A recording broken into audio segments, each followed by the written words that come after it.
আসসালামু আলাইকুম। এই যে দেখতে পাচ্ছেন এইগুলো হচ্ছে কদ্দু শাক বলা হবে, আবার লাউ শাক বলা হবে। এই যে দেখতে পাচ্ছেন পোস্ত দিয়ে আমি লাউ শাক রান্না করব। এই যে দেখতে পাচ্ছেন আমি পোস্তটা বেটে নিচ্ছি।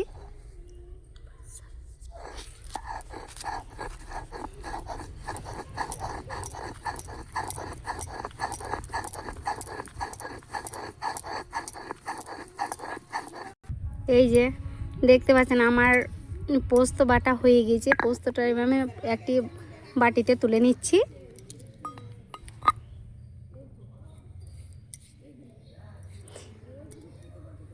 আলু থাকালে মানে ভালো করে এটা মিহি করে বেটে নেব। আলু দেবো ওই শাকের সঙ্গে।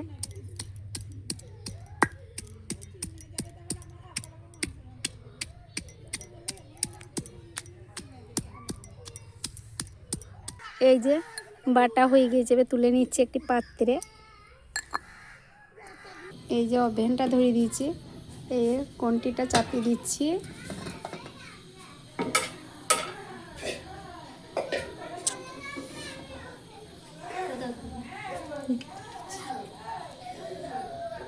এই যে তেলটা দিচ্ছি।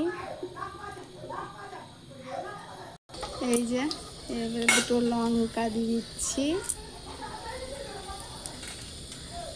রসুন,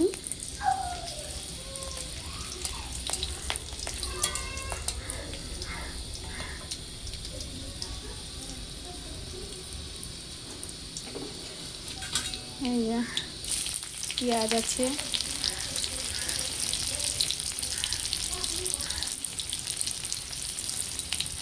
পেঁয়াজটা একটু ভাজা হয়ে যাবে তখন আমি শাকটা দিয়ে দেবো। এই যে আলুটা দিয়ে দিচ্ছি।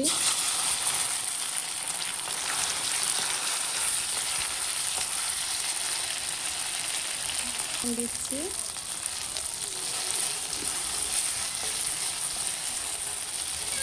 এই শাকটা দিয়ে দিচ্ছি। এবারে শাকটা একটু উল্টা পাল্টা করে দেবো, ভালো করে সেদ্ধ হয়ে যাবে তখন আমি পোস্তটা দেবো।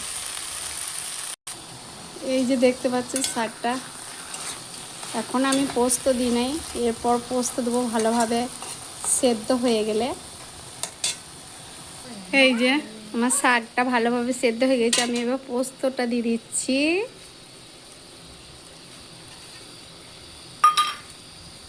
এই যে ভালো করে একটু নেড়ে নিচ্ছি।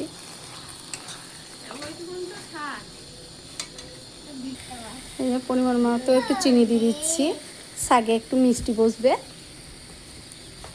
ভালো করে আরেকবার নেড়ে দিচ্ছি। এই যে দেখতে পাচ্ছেন আমার রেসিপি এবারে হয়ে গিয়েছে।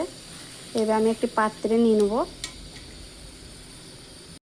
এই যে হয়ে গিয়েছে দেখতে পাচ্ছেন, আর একটু জল নাই শাকে, সবটাই মরে গিয়েছে। এবার আমি একটি পাত্রে তুলে নেব। এই যে একটি পাত্রে এবারে তুলে নিচ্ছি।